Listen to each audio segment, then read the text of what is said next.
تو ہم اس کو لے کے گیند کو گول میں پھینک تیاری بھی کر لی کہ اب گول یہ بیچ میں تو مارے گا نا، کم از کم بیچ میں جب مارے گا تو اس کی بھی ٹانگیں پھولی ہوئی ہوتی ہیں، وہ بھی گھبرایا ہوا ہوتا ہے، ٹانگ کے بیچ میں سے بھی چلی جاتی ہے بعض وقت، ایسا حالت ہو.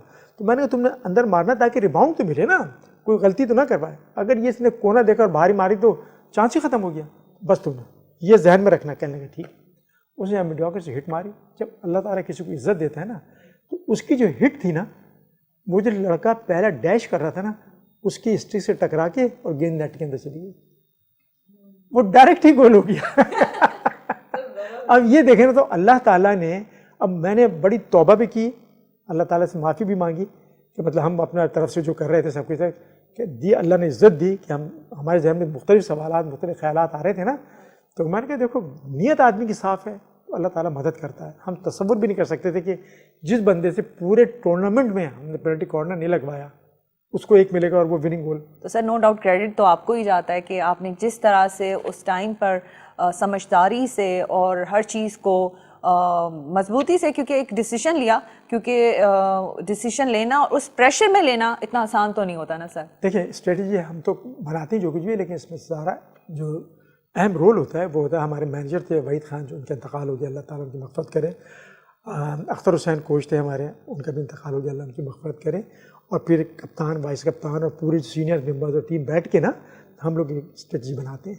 لیکن وہ کہتے ہیں نا کہ اسپوکس مین ایک ہوتا ہے، تو وہ ایز اے کیپٹن جو ہے نا اس کو امپلیمنٹ بھی کراتا ہے اور لوگوں کو بتاتا بھی ہے سب کا. تو یہ جو ہمارے ہوتے ہیں، ہم سب کی محنت اور کوشش سے جو ہوتا ہے نا یہ سارا کام ہوتا ہے نا. ہمیں پتہ ہے جیت یا ہار کیا ہوتی ہے اور کس طرح سے ہاکی کھیلی جاتی ہے، تو انفارچونیٹلی ہم اس طرح سے نہ میچ دیکھتے ہیں نہ ہاکی دیکھتے ہیں جب ہم چاہتے ہیں کہ ہماری ٹیم کھیلے اور ون کرے.